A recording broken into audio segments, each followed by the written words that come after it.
Coucou tout le monde, j'espère que vous allez bien. Bienvenue dans un nouveau Vlogmas à Helsinki. Trop contente qu'on soit enfin arrivé ici. Hier, vous l'aurez vu, j'ai proposé un format de vlog qui était un peu différent parce que j'avais envie. Voilà. J'avais pensé à faire un Vlogmas sur ce format il y a pas mal de temps. C'est quelque chose que j'aime bien faire de temps en temps. Les personnes qui me suivent depuis un moment, vous le saurez que je fais parfois ce type de vlog un peu lo-fi et ASMR. J'aime vraiment bien, j'adore regarder ce type de vidéos. Donc j'avais envie d'en faire une aussi. Puis ça m'a permis de me reposer un petit peu d'une certaine manière, même si j'ai quand même filmé et même si j'ai passé beaucoup de temps au montage. Je pense que ça m'a pris plus de temps qu'un vlogmas normal à monter, mais j'aime beaucoup faire ça, donc j'espère que ça vous aura plu. Aussi, je me suis rendu compte que je vous avais pas dit qu'il y avait un concours du jour, même si j'ai mis le lien en barre d'infos. Donc je le redis ici, il y a un concours pour gagner Griff de Malika Ferjuk. Et je vais laisser le lien ouvert un peu plus longtemps, du coup, au cas où vous auriez raté l'info comme je ne l'ai pas dit explicitement. Et sur ce, je vous invite à vous installer confortablement avec une bonne tasse de thé. Et c'est parti pour une deuxième journée à Helsinki. Je vais rester bref ce matin parce qu'on veut quand même partir et profiter des heures du jour au maximum, sachant que là il est presque 9h30. Et je pense pas que vous pouvez bien voir, mais on dirait à peine que le soleil vient de se lever, quoi. Il fait encore pas tout à fait jour. Je voulais tout simplement vous dire que actuellement, je regrettais profondément mes choix de vie. Parce que hier, on avait dit qu'on irait se coucher tôt. Alors déjà, j'ai fini le montage, c'était 11h. J'aurais dû aller me coucher à 11h. Mais non, j'ai décidé de lire un petit peu quelques pages. Sauf qu'on sait très bien que lire quelques pages, quand on lit un thriller, ça marche rarement. Et donc je me suis retrouvée à finir Norrfärville à plus d'1h du matin au lieu d'aller me coucher. Et alors non seulement je regrette d'avoir fait ce choix-là, de ne pas être allée dormir, je regrette aussi d'avoir lu ce livre-là spécifiquement parce que après j'ai fait des cauchemars cette nuit. Il y a une raison pour laquelle je lis pas beaucoup de thrillers. Je suis traumatisée par ce que j'ai lu. Et c'est pas le plus graphique ou le plus gore des thrillers, c'est sûr. Mais je suis traumatisée. Le traitement de ce que vivent certaines femmes dans ce livre, certaines scènes qui sont racontées.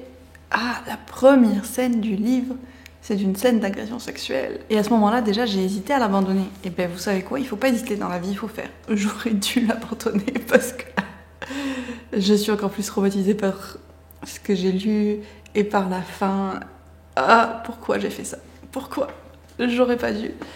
Et maintenant, si on va vraiment dans le cœur du livre en lui-même, bon, alors j'ai trouvé que la résolution de l'intrigue sur qui était coupable n'était pas particulièrement surprenante, mais ce qui m'a le plus posé de problème, et j'en discutais un petit peu dans le vlog de hier, c'est vraiment que dans ce livre-là, Franck Tillier, qui est donc un auteur français blanc, parle vraiment beaucoup d'un sujet qui est extrêmement d'actualité, qui est extrêmement important, qui est de façon globale le traitement des personnes autochtones au Canada, et plus précisément la disparition et les meurtres probables de très nombreuses femmes autochtones. Il y a eu une grande recherche qui a été faite au niveau du Canada là-dessus, et les rapports sont sortis et ont montré qu'il y avait vraiment énormément de femmes autochtones qui avaient disparu au fil des années et qui sont très probablement décédées, qui ont très probablement été victimes de crimes.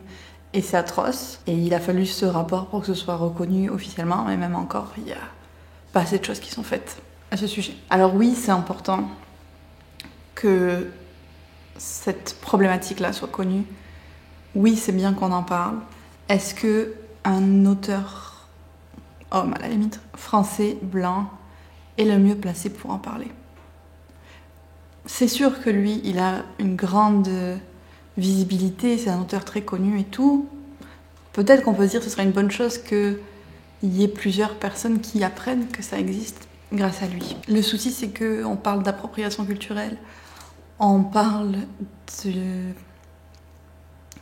cultures qui ont été quasiment complètement anéanties par les Européens, et que maintenant, un Européen se réapproprie pour son histoire.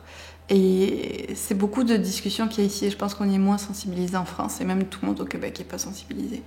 Mais moi, c'est quelque chose qui me tient à cœur d'en parler aussi, et je suis pas nécessairement la personne qui peut le mieux vous expliquer et tout, puis moi aussi je suis blanche, et je pense que ça n'empêche pas d'avoir une sensibilité et une préoccupation sur ça. Mais au lieu de moi en parler pendant super longtemps et peut-être mal dire les choses, je vais vous référer à un article que Sarah m'a indiqué en commentaire, et merci beaucoup Sarah pour ça. C'est un article de Michel Jean, qui est un auteur Innu, sachant que c'est de ces communautés-là qu'on parle, des Innu, dans le livre. Et je trouve que dans son article, il explique très bien et avec plus de connaissances les pensées qui me trottaient un petit peu dans la tête. Donc je vous invite vraiment à aller lire son article aussi pour mieux comprendre qu'est-ce que j'essaye de vous dire. Voilà, mon introduction courte qui n'est pas très courte, mais je voulais vraiment parler de ça. J'espère que je vous ai pas perdu en route. Maintenant, on va finir de se préparer, puis on va y aller pour notre deuxième journée de visite.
Ça y est, on est rentré de nos balades de la journée. Il est 5 heures, puis il fait nuit noire. Vous pouvez pas voir là, mais attendez, hop.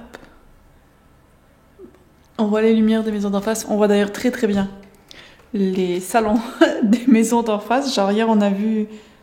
Je dois repasser le trépied, voilà. Hier, on a vu quelqu'un qui décorait son sapin. Ah, aujourd'hui, ça éteint. Mais on l'a vu en train de décorer le sapin. On peut voir vraiment la décoration d'intérieur de tout le monde. Et apparemment, ce qui est très populaire ici, c'est les étoiles lumineuses. Il y en a partout.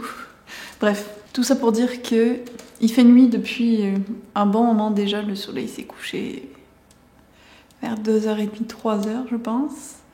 Et alors, autant hier, j'ai pas été choquée par la différence niveau luminosité. Je pense parce que je me suis réveillée tard et donc il faisait déjà un peu jour. Mais Tu sais, c'était quand même un peu... Genre, c'était 11h du matin, on aurait dit qu'on n'était pas loin du coucher de soleil. Et en fait, là, quand on était dehors vraiment toute la journée, pendant toutes les heures où il faisait jour, je me suis vraiment rendu compte que, en fait, toute la journée, on a l'impression qu'on est comme à la position du soleil 1 heure avant qu'il se lève ou 1 heure avant qu'il se couche. Donc t'as toujours cette impression que soit il vient de se lever, soit il va pas tarder à se coucher, peu importe l'heure du jour. Donc t'as jamais de soleil vraiment haut dans le ciel. Et puis, il disparaît quand même assez rapidement. Donc cet après-midi, je sais quand moi, j'ai regardé ma montre et j'étais comme « Ah, il est que 4h. » J'aurais dit qu'il était 7h du soir, mais non. Puis on a quand même beaucoup bougé aujourd'hui. On est allé marcher sur une île, on a fait un peu de shopping et d'ailleurs je suis tombée sur une boutique de thé. Alors tout était en finlandais, donc finnois, je sais jamais. Donc j'ai pas pu vraiment tester autant que je voulais ou savoir tout ce qu'elle avait. Je lui ai juste demandé qu'est-ce qu'elle avait comme thé de Noël. Et j'en ai pris un. Regardez, c'est trop beau. Il y avait une petite salle aussi avec des tables. Franchement, c'était hyper cute. Et celui-là, elle me l'a écrit en anglais à peu près. Snowy Ginger Green Tea. 80 degrés, 1 à 3 minutes. Elle m'a tout écrit en anglais. C'est vraiment très gentil de sa part. Parce que j'étais totalement perdue. Et d'habitude, j'aime pas trop les thés au gingembre, mais celui-là, il sentait vraiment bon et plutôt doux. Donc je me suis dit que j'allais essayer. Et là, je me suis fait une petite tasse avec l'autre thé que j'avais acheté chez Daman Frères, qui était le Christmas Tea, en thé vert, parce que vous aviez été plusieurs à me le recommander. Donc petit achat, que je suis très contente, parce que je voulais vraiment m'acheter du thé ici. Donc vraiment très très chouette. On a fait d'autres achats. Mais je vais attendre que Johan revienne pour vous les montrer parce que on a enfin trouvé nos cadeaux de calendrier respectifs manquants. Donc ça c'était très cool et je suis vraiment contente de ce que j'ai eu. Bon, du coup je l'ai choisi directement, hein, mais je suis très contente. Et puis en fait on est même retourné au marché de Noël parce qu'on avait pris un pass de transport pour la journée et les distances sont pas très très grandes à Helsinki. Donc on s'est dit qu'on allait y retourner. Et ça m'a permis de goûter au pudding un peu spécial que Johan avait pris hier. Et hier, j'avais vraiment trop mal au ventre. J'ai pas pu manger avant super tard dans la journée. Donc là, j'en ai profité pour le goûter. J'étais vraiment très contente. Puis c'était super beau avec toutes les décorations de nuit. C'était vraiment une autre ambiance. Donc je suis vraiment contente qu'on y soit retourné. Et puis ça allait super bien avec l'activité du jour du calendrier, qui était d'admirer les décorations, puisque il y en avait partout dans la ville, mais en particulier dans le marché de Noël. Donc c'était plutôt chouette de faire ça. Là, je vous avoue que même s'il est tôt, je me sens bien fatiguée. Donc je pense que je vais attaquer le montage du vlog assez rapidement pour essayer de ne pas me coucher aussi tard que la nuit dernière. Et puis, je verrai si j'ai l'énergie de continuer The Nightmare Before Christmas en lecture parce que je me suis rendu compte que j'avais un petit peu oublié que j'avais cette lecture-là en cours.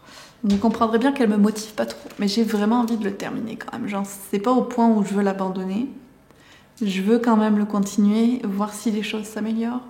Donc si je suis pas trop fatiguée, que je finis pas le montage trop tard, je vais essayer de l'avancer un petit peu. Il faut aussi qu'on prépare nos bagages parce que demain matin, on part pour Ivalo. Ça y est, on va entamer la grosse partie, on va dire la partie principale de notre voyage demain. Et j'ai trop hâte. Et Johan vient de rentrer, donc on va pouvoir vous montrer les cadeaux qu'on s'est fait aujourd'hui. Attendez, je vous replace pour qu'on voit Johan. Alors il faut savoir que Johan, il apprend des mots en finnois depuis qu'on est arrivé.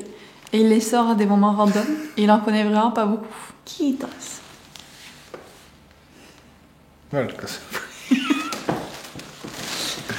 Kiitos. Donc voilà qu'on va pouvoir s'échanger nos cadeaux. Super surprise. Tada! Mais qu'est-ce que c'est du lohi? C'est saumon. Enfin, je crois. C'est du saumon fumé à chaud. Merci, j'avais vraiment aucune idée que tu allais m'offrir ça. Ça me touche beaucoup. On l'avait goûté hier et il l'avait trouvé super bon. Et au final, on avait pris le fumé à froid. Il était très déçu.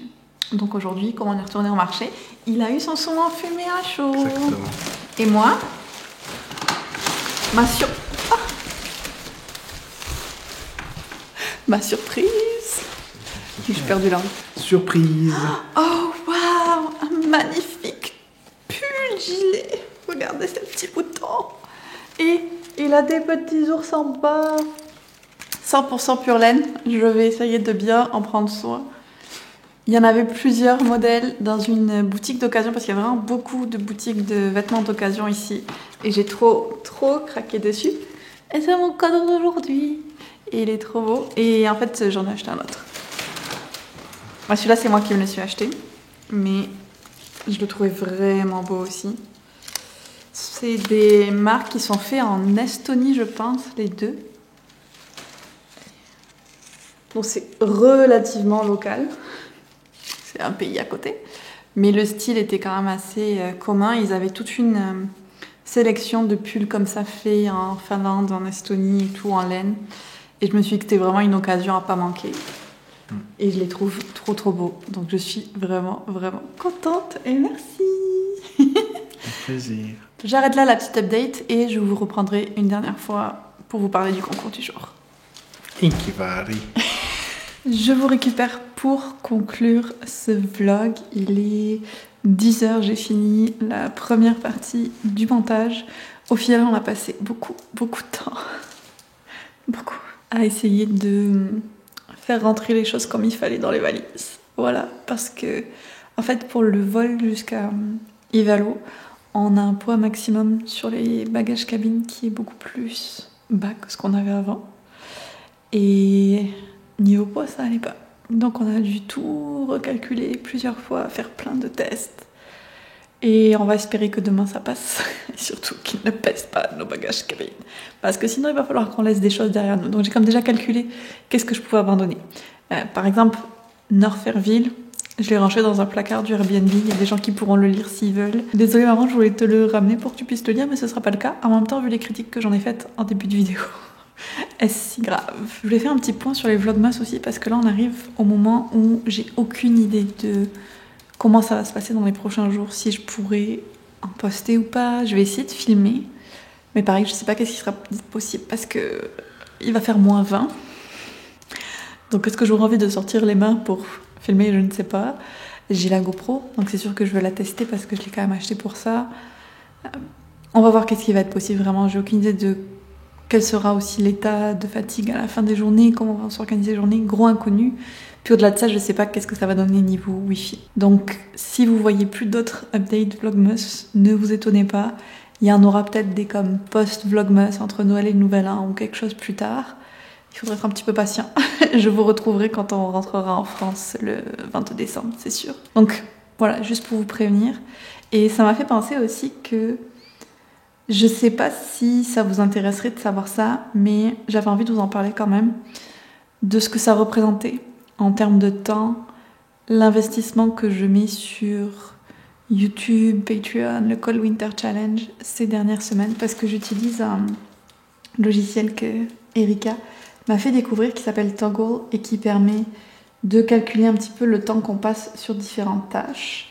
Et c'est sûr que je compte pas tout. Par exemple, je compte pas quand je fais les updates de vlog. Il y a plein de choses que j'oublie aussi de compter, mais j'essaye de le faire quand même au maximum. Et par exemple, si on prend la semaine du 2 au 8 décembre avec, comme je vous disais, YouTube, Patreon, le Cold Winter Challenge, en tout, ça m'a pris 30 heures. Donc 30 heures de comptabiliser, sûrement un petit peu plus, en plus de mon travail où je fais entre 21 et 28 heures. La semaine dernière, j'en étais à 24 heures, malgré nos voyages et tout ça.